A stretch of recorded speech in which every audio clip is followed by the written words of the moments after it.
Graça e paz, amados de Deus, você está no nosso ponto teológico e estou aqui mais uma vez para fazer esse vídeo, esse review desta obra, deste clássico de Santo Agostinho, A Cidade de Deus contra os Pagãos, né? Seria o segundo livro. Este livro, essa obra é composta de dois livros e eu recebi, né, de um inscrito, nosso querido Marco. Quero agradecer aqui ao nosso inscrito Marco. Ele, numa live, disse que iria nos presentear com esta obra, e de fato ele honrou sua palavra e nos enviou de presente esta obra aqui, magnífica, que é um clássico de Agostinho de Hipona, grande teólogo e filósofo. Muito agradecer aqui, muito obrigado ao querido Marco, ok? E nós vamos mostrar aqui um pouco. São tantas obras, né, que a gente alista para a gente comprar, e estava no meu radar já há bastante tempo. Obviamente, permitindo Deus, vou adquirir posteriormente a parte 1, né? Uma obra aí, né, da editora Vozes, com essa editora aqui, editora Universitária São Francisco, 7ª edição. Essa parte 2 aqui tem, vamos ver quantas páginas, olha, 584 páginas, ok? Mas antes de mostrar para você o sumário, mostrar um pouco dessa obra, quero pedir a você que ainda não se inscreve no nosso canal, se inscreva aí, ative o sininho da notificação para você receber as novidades, as lives, as dicas teológicas, dê o like, comente. Peço a você que ajude a compartilhar aí nos grupinhos de WhatsApp, Facebook, Telegram, para ajudarmos a crescer o canal, perfeito? Peço a sua ajuda também. Aqui embaixo nos comentários temos o nosso outro canal de música, aí minha filha Letícia, louvando ao Senhor, o canal Atos do Espírito, tá bom? Dá um pulinho lá, ouve lá a canção que nós compusemos para a família, divulgue, tá bom? E embaixo também nos comentários você vai ver o apoio, se você deseja apoiar o nosso canal, você entende que esse canal é relevante, tem sentido no coração do Senhor a nos abençoar, você pode ser um apoiador a partir de R$5. Claro, se você tem melhores condições, você deseja nos abençoar com 10, com 15, fica, né, a seu critério. Fazendo isso, vamos colocar você no nosso grupo do WhatsApp, né? Não é um grupo de debate não, tá? Um grupo a gente trocar ideias ali teológicas. E dentro em breve vamos começar a sortear livro de teologia para os apoiadores quando nós alcançarmos a meta que você vai ver lá na plataforma do Apoia, tá bom? Então vamos lá. Mostrando aqui o sumário. Então ele divide assim: livro 11º, origem das duas cidades. Aí ele vai por capítulo, 1, 2, 3, 4, e tipo assim, veja, capítulo 1, esclarecimento a respeito da segunda parte da obra. É uma página só, cada capítulo são capítulos curtos. Capítulo 2, conhecimento de Deus e o único meio de consegui-lo, lá, página 18. Então não são capítulos vastos, é como se fossem pequenos artigos. Por isso que tem tantos capítulos, tá vendo? Então vamos aqui passar devagarinho para você ver aqui. Por exemplo, o capítulo 10, a Trindade simples e imutável, Pai, Filho e Espírito Santo, é um só Deus. Nela não há distinção entre a qualidade e a substância. Então, são muitos detalhes, muitos capítulos, eu não tenho como ler tudo, senão o vídeo vai ficar longo, certo? Aí eu paro aqui um pouquinho aí o vídeo, para você pode parar o vídeo para você poder ler depois, certo? Aí vem aqui, livro 12º, os anjos e a criação do homem, lá. Capítulo 1, natureza dos anjos, bons e maus. A página 57, lá. Aí vem, capítulo 2, não há essência alguma contrária a Deus, porque ao ser somente se opõe o não ser. 3, os inimigos de Deus não são por natureza, mas por vontade. 4, as naturezas desprovidas de razão e vida não desdizem, consideradas em seu gênero e ordem da beleza do universo. Então, vou descendo aqui para você depois parar o vídeo e você analisar o que diz cada capítulo, certo? Eu vou ler um trechinho ali sobre a Trindade, tá? Aquela que a gente viu no capítulo 10 do livro 1. Livro 13º, que é a morte como pena do pecado, lá, a queda do primeiro homem a causa da morte. Então é como se fosse assim, pequenos artigos, né? Pequenas reflexões de Agostinho, a morte da alma e a do corpo. é pena também para os justos a morte, transmitida a toda a humanidade pelo pecado dos primeiros homens. Tá vendo? Então eu vou passando aí, você pode parar, né, o vídeo, para que você possa analisar tudo que ele comenta aí. Interessante. Livro 14, o pecado e as paixões. A desobediência do primeiro homem submeteria todos à perpétua morte, segunda, se a graça de Deus não livrasse muitos. Aqui se deve entender por viver segundo a carne. Então tem muitas coisas, né? São 587 páginas. Então vou passando aí, ó. E quero ler, fica comigo que tá falando do vídeo, que eu quero ler alguns trechinhos ainda. Livro 15, As Duas Cidades na Terra. Para quem não sabe, é baseado nessa obra que Agostinho nega a literalidade do milênio, né, de Apocalipse. Né? Todo mundo sabe, né, que ele é amilenista, livro 15, As Duas Cidades na Terra.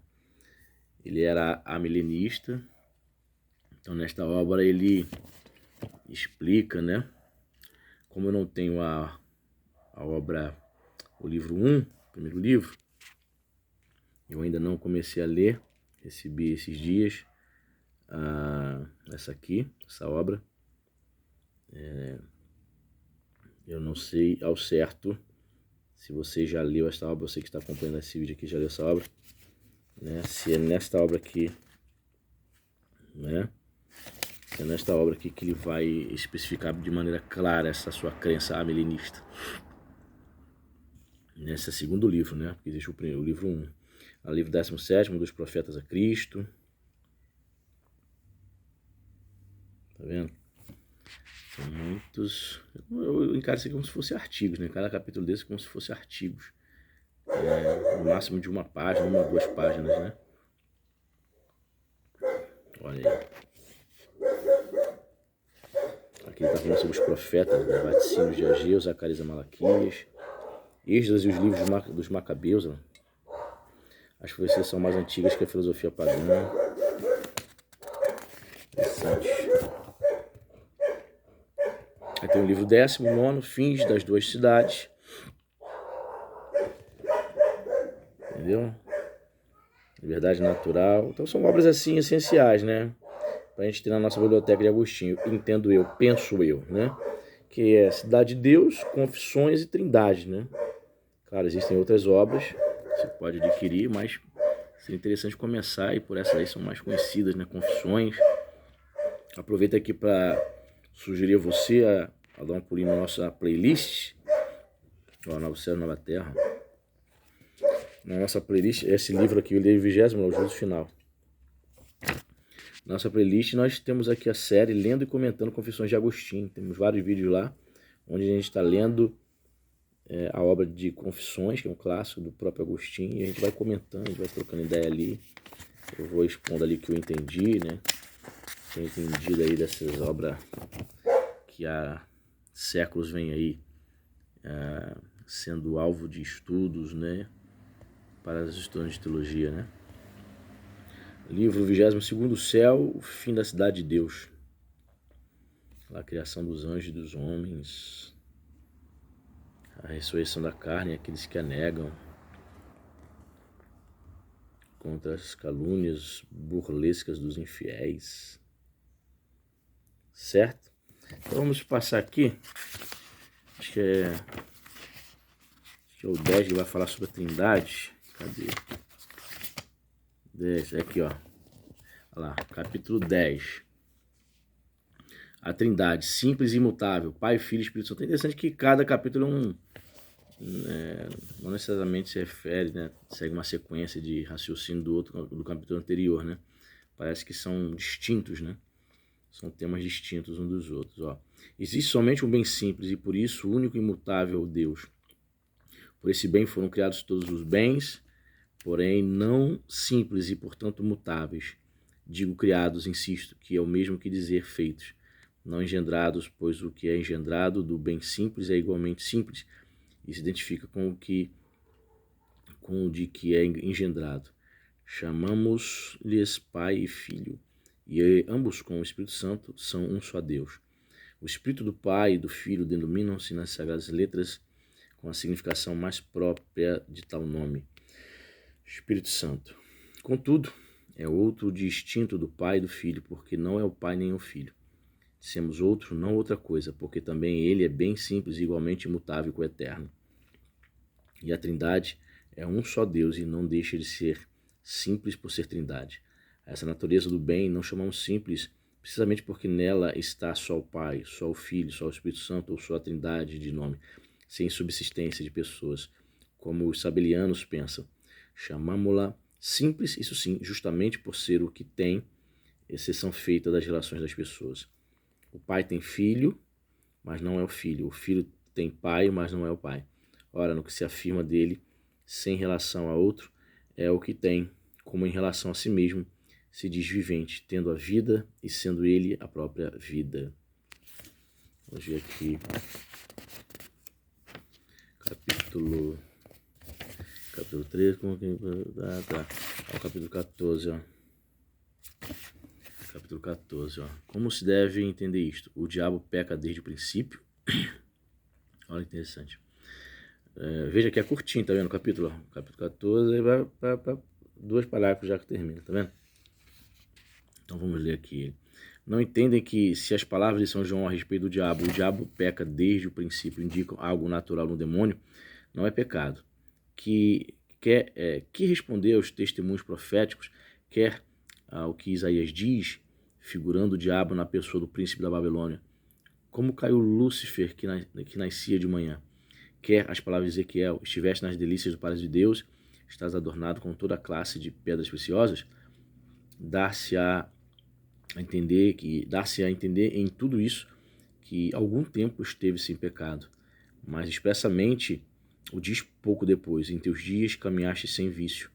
Se não se dá interpretação mais apropriada para isso, temos de necessariamente entender aquelas palavras. Não se manteve na verdade. Assim, esteve na verdade, porém não se manteve nela. E estas, o diabo peca desde o princípio. Devemos entendê-las assim. Não peca desde o princípio da sua criação, mas desde o princípio do pecado, que começou a ser pecado com sua soberba. E o que está escrito no livro de Jó, quando fala do demônio. Este é o princípio da obra de Deus, feito para escárnio de seus anjos, com o que parece concordar o Salmo que diz: este dragão que formaste para que o escarneçam não deve ser entendido de maneira que pensemos haver sido criado desde o princípio, para que os anjos o escarnecessem, e sim que depois do pecado se lhe combinou semelhante pena. Aí termina aqui a parte final, né? Seu princípio é ser criatura do Senhor. Não existe natureza alguma, mesmo a do mais vil inseto, que não haja sido criada por aquele de quem procede toda medida, toda beleza, toda ordem, bases indispensáveis de toda concepção, de todo pensamento. Como não seria o autor da criatura angélica, que a excelência de sua natureza eleva acima das outras obras de Deus. Assim, eu tenho lido Confissões e eu digo a você, até mesmo ali em Confissões, que é considerada uma obra light, tranquila de Agostinho, cara, eu acho que ele escreve assim de maneira bem difícil, tá? Às vezes até, tanto quanto, principalmente Confissões, né? Usando metáforas de maneira poética em alguns momentos. Enfim, é um cara de suma importância aí para a teologia, então penso eu que nós devemos ter alguma coisinha aí na nossa biblioteca acerca deste grande pensador, ok? Deus abençoe, dê o like e até a próxima.